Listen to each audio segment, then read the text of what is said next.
fighting with myself way too long. Need to quit it like it's Quidditch with the golden balls. And none of my best friends don't care at all. And I'ma watch them fall like the violent wall. And I say what I say. NXT 2.0 is heading in the right direction. And I'm excited to see what the product does next. Really good show last night. It got a down-to-earth, cool, calm, collected type of vibe. And I'm glad, because make no mistake about it, guys, NXT was forced to fucking change. NXT had to change.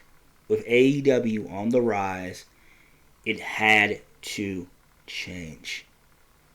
NXT could not do the indie shit anymore. It had to stop.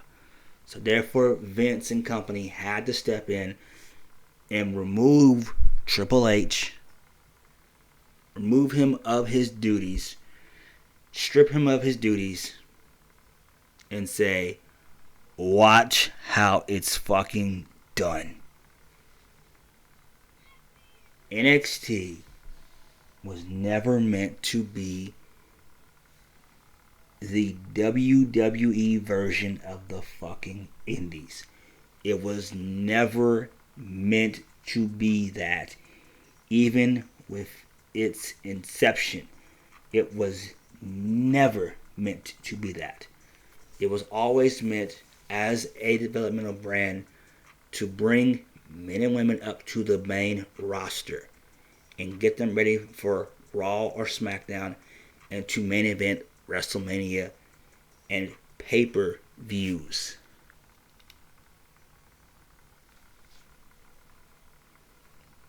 You guys have to think here. And this is a step in the right direction, because with this type of method that they're going for, they're looking for the next John Cena, the next Roman Reigns, they're trying to build the next John Cena, the next Roman Reigns, the next Batista, the next Brock Lesnar, the next John Cena, the next Randy Orton. The OVW guys, they're going for that FCW vibe as well. I got that feel last night. I felt like it was the NXT of old, back in that 2012 and 2013 era, and not this fucking indie garbage era that it went down for so long. You know, I get that that's what Triple H wanted to do, but then he lost vision. He lost his vision. He lost the end goal. What was the end goal of all this shit? He had no end in sight.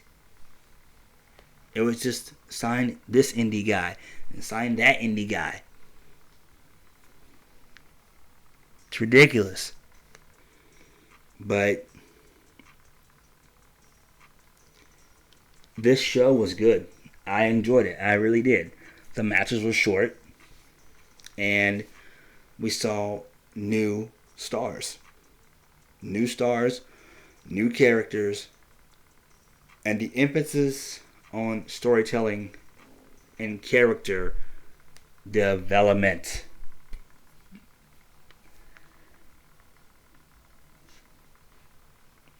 But I was entertaining, and that waiting was good too. We'll talk about that too towards the end. So, NXT 2.0 kicked off with promos from Pete Dunne, Tommaso Ciampa, Kyle O'Reilly, and LA Knight. The all-cut promos. Then we had a match between LA Knight and Rick Steiner's son.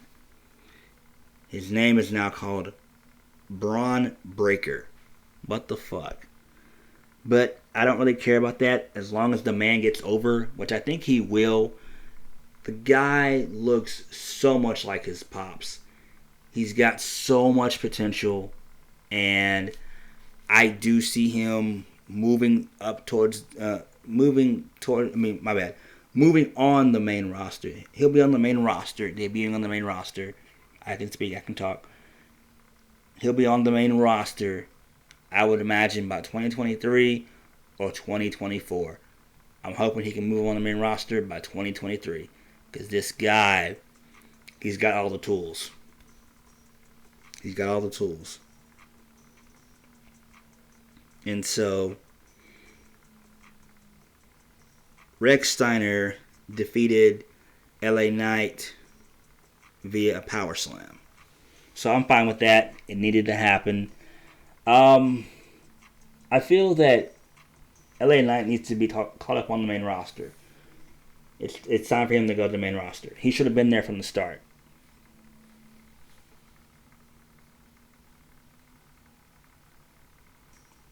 Next, we had Imperium versus Josh Briggs and Brooks Jensen. And that's the son of... I can't remember, but I know that's the son of... I can't remember his name. But anywho, Imperium won here. I'm not really high on Imperium. For some odd reason, they were like the baby faces of whatever. I don't know why they were the faces. Makes no sense.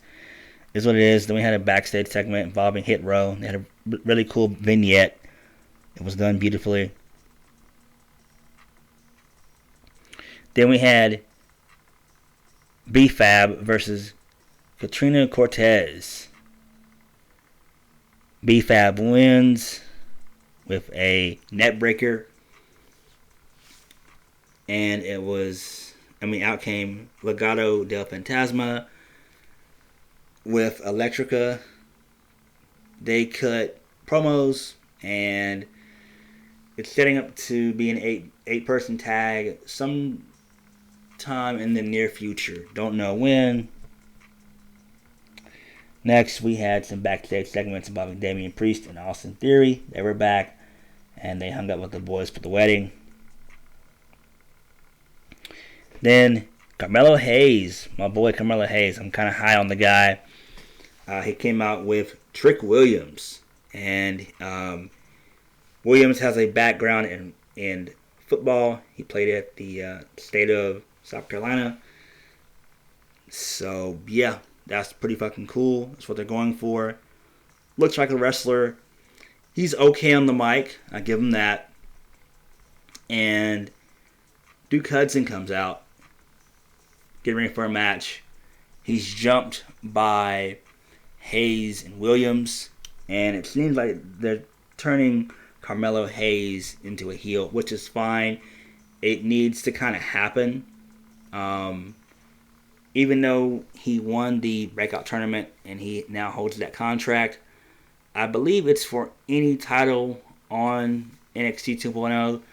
And I think he'll probably go after the tag titles. I don't see him going after the North American Championship, nor do I see him going after the NXT Championship either. So his best bet is to form a tag team with Williams and himself. And I think that would be kind of fucking cool. So, yeah.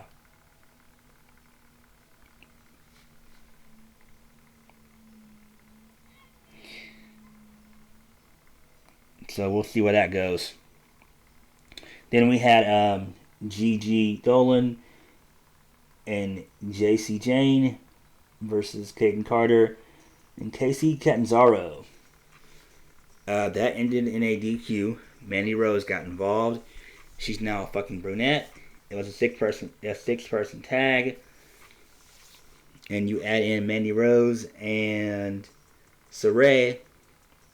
And the heels win here. And that was pretty fucking cool. Moving on. So it's always good to see sexy Mandy. Mandy is sexy as fuck. I love her as a blonde or a brunette. I don't give a fuck. That woman is fine as fuck. Ridge Holland versus Drake Maverick. Ridge wins. So it was like a minute match. And you know, one good thing about this was so many of the matches were short. I love that.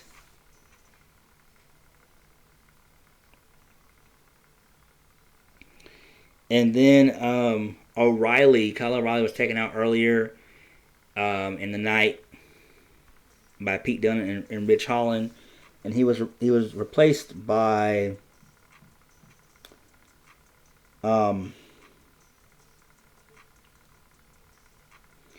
Van Wagner, who's the son of, he uses his real name, I think it was Colin something.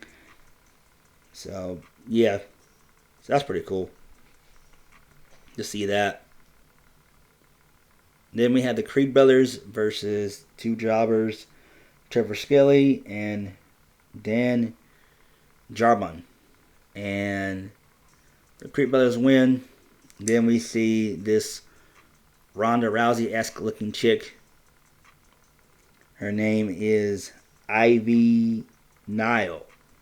And this is what I want in a female. And I do like that. I'm glad that they're moving away from this indie nonsense with the females. It just doesn't make any fucking sense. Malcolm Bivens got on the mic after the match. He introduced us to Ivy Niles. Then out came Kushida to challenge Roddy to a match. Roderick Strong, and it's going to be next week. So then the main event, the Fatal 4-Way, Tommaso Ciampa, Pete Dunne, Von Wagner, and LA Knight. It was a Fatal 4-Way for the NXT Championship. Tommaso Ciampa wins here. Then we have the wedding from Dexter Lumis and Indy Hartwell, Index. It was cool to see this. Johnny Gargano got involved. Odyssey Jones got involved. It was really cool to see. And the two actually got hitched. So that was pretty fucking cool. I think that's the first time in WWE history that a wedding has come through tuition. Came through tuition. So, yeah. So that was actually cool to see a wedding. It's interesting to see where it all leads. And then we got a stare down between Tommaso Ciampa and Rex Steiner. And it seems like they're set on a collision course. So I see that happening. And I'm down for that. And I do think that Rex Steiner's going to go over, obviously. It makes sense. And I think that that's what you're going to build the brand around. It's going to be built around Gable Stevenson. I could see these 4 or 5 guys being the faces of that brand, being the Mount Rushmore of NXT 2.0. I could see Ridge Holland in there as like number 5. I could see Steiner in there, Rex Steiner. I could see Parker Badeau in there. I could see Gable Stevenson in there. And I'm trying to think who else could actually be in there. Maybe an Odyssey Jones is like a mid-carder guy. Maybe I could see him in there as well. But I could see the Mount Rushmore of those 4 guys I just named before Odyssey. So I could see those being the new guys that they push. Oh, and LA Knight. But I do think that LA Knight more than likely will probably be on the main roster in due time. It's time. The man's 39 years old. Send him to the main roster. He's primed and ready to go. He doesn't fit the indie mold. I mean, my bad. He doesn't need to be on NXT 2.0. He just doesn't need to be on there. And before I wrap up, I can't talk today. Sorry, guys. Let me get a drink of water. 1 second.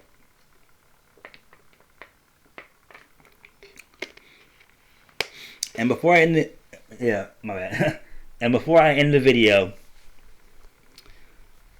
I believe there are going to be some more NXT releases, NXT 2.0 releases. I do see Johnny Gargano getting released. I do see Tommaso Ciampa getting released. I see Danny Burch and Oney Lorcan released. I see a lot of these guys from the old guard of NXT getting released. Now, it's not going to happen. Oh, I also see Kyle O'Reilly and Roderick Strong getting released. I see Kushida getting released. I see a lot of these guys getting released. There's this, you have to move on. You have to move forward. You have to get away with that. Get away from that old guard of NXT. You have to get rid of that. And I think that I can see most of those guys I just named either going to AEW, Impact, MLW, New Japan, back to the Indies, ROH. So that's where I see most of those guys going. But I do see these guys being released. We do know that Tommaso Ciampa, even though he won, he's going to be a transitional champion. I do see him dropping it to Rex Steiner. That's going to happen. So that's probably who they're going to go with moving forward. And that makes sense. So I'll catch you guys later. Thank you guys for watching. Please hit the like button, subscribe, and comment down below. See you guys later. Peace.